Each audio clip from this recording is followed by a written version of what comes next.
Coal India యాజమాన్యం 12వ వేతన ఒప్పందం కుదుర్చుకునేంత వరకు దేశంలోని బొగ్గు గని కార్మికులకు 25% ఇంటీరియం రిలీఫ్ చెల్లించాలని హెచ్ఎంఎస్ ప్రధాన కార్యదర్శి రియాజ్ అహ్మద్ డిమాండ్ చేశారు.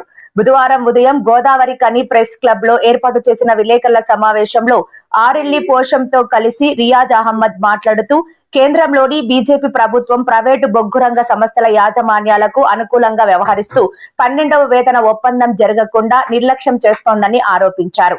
అందుకే వేతన ఒప్పందం విషయంలో లేబర్ కోడ్లను అడ్డు పెట్టుకుని దేశంలోని బొగ్గు రంగ సంస్థలలో ఎన్నికలు నిర్వహించి 56 ఓట్ల మెజారిటీ వచ్చిన సంఘంతోనే వేతన ఒప్పందాలు చేస్తామని కార్పొరేట్ శక్తులకు వత్తాసు పలుకుతున్నదని విమర్శించారు. కార్మిక వ్యతిరేక విధానాలను మానుకొని 12వ వేతన కమిటీ ఒప్పందం జరిగే వరకు బొగ్గు గని కార్మికులందరికీ 25% ఇంటీరియర్ రిలీఫ్ చెల్లించాలని 12వ వేతన కమిటీని వెంటనే నియమించాలని డిమాండ్ చేశారు. అలాగే 2025-26 ఆర్థిక సంవత్సరంలో సింగరేణి సంస్థకు వచ్చిన నికర లాభాల నుండి కార్మికులకు 35%, కాంట్రాక్ట్ కార్మికులకు 10% లాభాల వాటాను చెల్లించాలని కోరారు. లేని ఎడల తీవ్ర పోరాటాలు తప్పవని హెచ్చరించారు.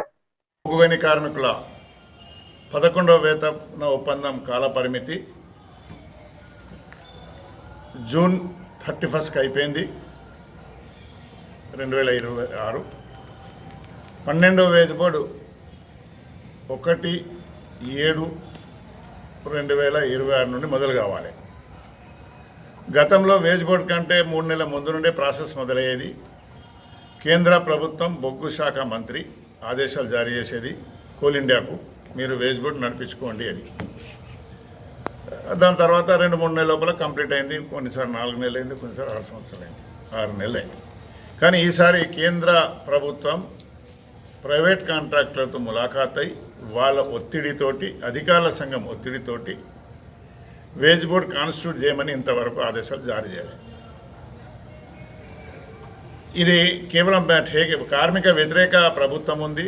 రాష్ట్రం కానీ స్టేట్ కానీ సెంట్రల్ కానీ కార్మిక వ్యతిరేక ప్రభుత్వాలు ఉన్నాయి. కార్మిక జీతాల గురించి పట్టింపు లేదు, కార్మికుల సేఫ్టీ గురించి పట్టింపు లేదు, దేని గురించి పట్టింపు లేదు. బడా కాంట్రాక్టర్లకి వత్తాసు పలుకుతున్నారు. వీళ్ళు వేజ్ బోర్డు నియమించడానికి రాష్ట్రంలో ఉన్న మంత్రి, కేంద్ర మంత్రి కిషన్ రెడ్డి గారు మన రాష్ట్రంలో పుట్టిన వ్యక్తి. ఎప్పుడు పదే నేను తెలంగాణ బిడ్డని అంటారు. తెలంగాణ ఏరియాలోనే 40,000 మంది పర్మనెంట్ కార్మికులు ఉన్నారు. వాళ్ళ జీవితాలతోటి చెలగాట మారుతున్నారు. ఇంతవరకు ఈ లెటర్ ఇష్యూ చేయలే. వేజ్ బోర్డు కాన్స్టిట్యూట్ చేయండి అని బొగ్గు మంత్రి కిషన్ రెడ్డి చేతులనే ఉంది. ఆయనకు ఎన్నిసార్లు చెప్పినా ఆయన చేస్తలేడు. వాళ్ళకు అనుబంధంగా ఉన్న సంఘం కానీ సింగరేణిలో గెలిచిన సంఘాలు కానీ దాని మీద ఒత్తిడి తీసుకొస్తలేరు, నోరు మూసుకొని పన్నారు. మేము ఒకటే సూటిగా చెప్తున్నాం, వేజ్ బోర్డు ఎప్పుడైనా పెట్టుకో, 25% ఇంటీరియం రిలీఫ్ ప్రకటన చేయి. కోల్ ఇండియా యాజమాన్యంపై ఒత్తిడి తీసుకొస్తున్నాం. కోల్ ఇండియా యాజమాన్యం 20% ఇంటీరియం రిలీఫ్ రిలీజ్ చేయండి డిమాండ్ చేస్తున్నాం. 2వ తారీఖు సెప్టెంబర్ నాడు మీటింగ్ ఉంది. మా హెచ్ఎంఎస్ నాయకత్వం కూడా ఒకరు పోతున్నారు. వేజ్ బోర్డు మీటింగ్ కాదు అది ఒక ఒత్తిడి తీసుకురావడానికి 4 సంఘాలు కలిసిపోతున్నాయి. ఇలా ఐఎన్టీసీ లేదు, 4 సంఘాలే వేజ్ బోర్డులో ఉంటాయి. అపెక్స్ కమిటీ అని పెట్టింది. హెచ్ఎంఎస్ తరఫున 25% ఇంటీరియం రిలీఫ్ ఇవ్వండి అని కోల్ ఇండియాపై ఒత్తిడి తీసుకొస్తున్నాం. కోల్ ఇండియా కూడా గవర్నమెంట్ చెప్పకపోని ప్రొడక్షన్ తీసే వాళ్ళు కార్మికులు, ఇండస్ట్రీని రక్షించే వాళ్ళు కార్మిక సంఘాలు. మా డిమాండ్ మీరు తక్షణమే ఇంటీరియం రిలీఫ్ రిలీజ్ చేయండి అని డిమాండ్ చేస్తున్నాం. అందరూ కలిసి సమ్మె చేసి సాధించుకున్న దాఖలాలు కూడా ఉన్నాయి వేజ్ బోర్డు గురించి. అప్పుడు కూడా ఎగతాళి చేసినట్టు మాట్లాడారు. కోల్ ఇండియాది కదా మీరు చేయరా అంటే మేము ఇక్కడ చేసి సమ్మె చేస్తే కోల్ ఇండియా కూడా కదిలింది. అప్పుడు ఇంటీరియం రిలీఫ్ కూడా ఇచ్చాము. సింగరేణి మేనేజ్మెంట్ కూడా చెప్తాం, లాభాల్లో నడుస్తున్న కంపెనీ ప్రభుత్వానికి పెంచి పోషిస్తుంది. కేంద్ర ప్రభుత్వానికి 22,000 కోట్ల రూపాయలు సంవత్సరానికి ఇస్తుంది. రాష్ట్ర ప్రభుత్వానికి కూడా సింగరేణి కార్మికులు తీసిన బొగ్గే దాని మీద వచ్చే ఆదాయం మీద, సేల్ మీద వాళ్ళు కూడా డబ్బులు తీసుకుంటున్నారు. కానీ సింగరేణి కార్మికులు కాపాడడంలో ఫెయిల్ అయ్యారు. కనుక సింగరేణి యాజమాన్యం చైర్మన్ అండ్ మేనేజింగ్ డైరెక్టర్కు మేము సూటిగా అడుగుతున్నాం, లాభాల వాటా 25%, ఇమ్మీడియట్లీ లాభాల వాటా 35%, తర్వాత ఇంటీరియం రిలీఫ్ 25% తక్షణమే ప్రకటన చేయండి అని మేము డిమాండ్ చేస్తున్నాం. అదేవిధంగా internal recruitment clerical post 1,500 clerical పోస్టులు ఉన్నాయి. జనరల్ మజ్దూర్ల జనరల్ అసిస్టెంట్లతోటి వీళ్ళతోటి వాళ్ళతోటి ఆ క్లారికల్ డ్యూటీ చేస్తున్నారు. వాళ్ళు కూడా జీతాలు ఇస్తలేరు. 24లో ఇష్యూ చేసిన 24వ సంవత్సరంలో ఇష్యూ చేసిండ్రు సర్క్యులర్ నోటిఫికేషన్. బేరం కుదరలేదా మరి ఎందుకు ఇప్పటి వరకు ఇంటర్వ్యూ పెట్టలేరు. కోర్టులో కూడా పోయిందని సాకు చెప్తున్నాం. కోర్టులో ఇంటర్వ్యూస్ ఆపండి అని చెప్పాలి. ఎవరైతే పనిచేస్తున్నారో వాళ్ళకి తీసేస్తే వాళ్ళకి తీసేయకండి అన్నారు. కనుక 3 అంశాలపైన సింగరేణి యాజమాన్యానికి మేము హెచ్చరిస్తున్నాం. తక్షణం ఈ సమస్యలు పరిష్కారం చేయండి.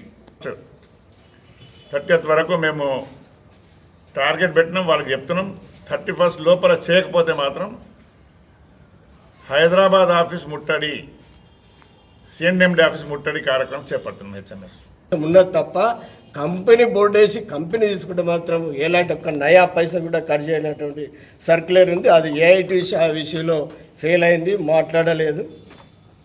అలాగే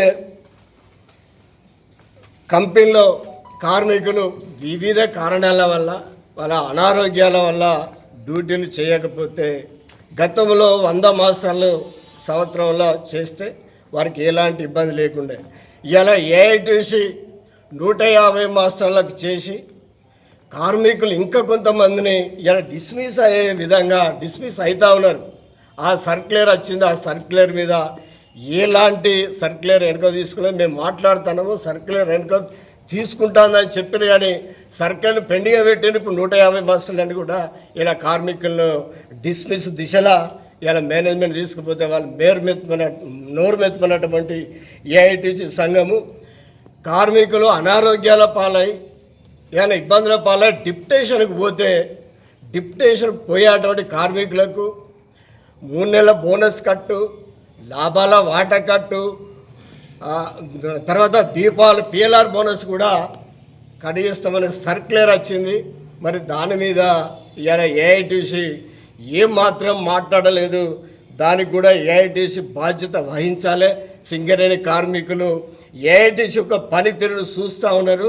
అవసరమైన తగిన బుద్ధి కూడా చెప్తారని తెలియపరుస్తూ, అదేవిధంగా కార్మికులు నివాసం ఉంటున్నటువంటి కోటలల్లో ఇవాళ వర్షాకాలము చెత్త కుప్పలు పేరుకపోతున్నాయి. దోమలు, ఈగలు, పందులు ఘోరంగా తిరుగుతూ ఉన్నాయి. మరి దోమలు చంపడానికి మరి వాళ్ళు మందు కొట్టాలి, లేక మన బ్లీచింగ్ పౌడర్ కూడా కొట్టించేది ఉండే. ఇవాళ కార్పొరేషన్ సింగరేణి యజమాన్యం కొట్టిస్తలేదు. ఇటు కార్పొరేషన్ చైర్మన్ కూడా వాళ్ళు కూడా చర్యలు తీసుకోవడం లేదు. మరి ప్రజలు రోగాల పాలవుతుంటే ఇవాళ కార్పొరేషన్ చైర్మన్ బ్లీచింగ్ పౌడర్ కానీ దోమలకు సంబంధించింది కానీ ఇవన్నీ కూడా చేసేది ఉండే. అటు కార్పొరేషన్ సింగరేణి యజమాన్యం కూడా ఇవాళ చేయడం లేదు. అది ఎంబడే చేయాలి. చేయనట్లయితే హెచ్ఎంఎస్ లీడ్ తీసుకుంటాం, కార్యక్రమాలు చేస్తాం, ధర్నాలు చేస్తాం, నిరసన చేస్తాం, వీధులలో తిరుగుతామని కూడా మేనేజ్మెంట్కు డిమాండ్ చేస్తూ, అలాగే కార్మికులు వివిధ డిజిగ్నేషన్లలో యాక్టింగ్ చేస్తూ ఉన్నారు. వాళ్ళకు ప్రమోషన్లు కూడా ఇవ్వాలని మేము డిమాండ్ చేస్తూ ఉన్నాము.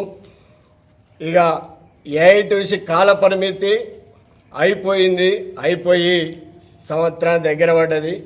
ఇప్పటి 3 సంవత్సరాలు అవుతుంది వాళ్ళ వాళ్ళు పదవిలో ఉండి రేపు వచ్చే నెల వాళ్ళు అన్న ప్రకారం రేపు వచ్చే నెల 19వ తారీఖు రోజు వాళ్ళ కాల పరిమితి అయిపోతూ ఉన్నది.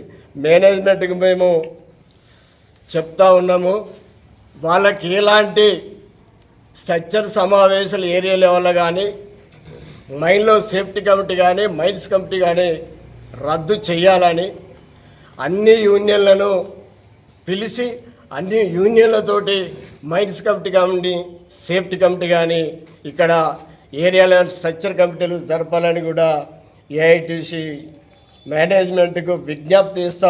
ఈ విలేకరుల సమావేశంలో బి రాజలింగు, రామచందర్, ప్రసాద్, గట్టు స్వామి, రాజేష్, సంతోష్ తదితరులు పాల్గొన్నారు.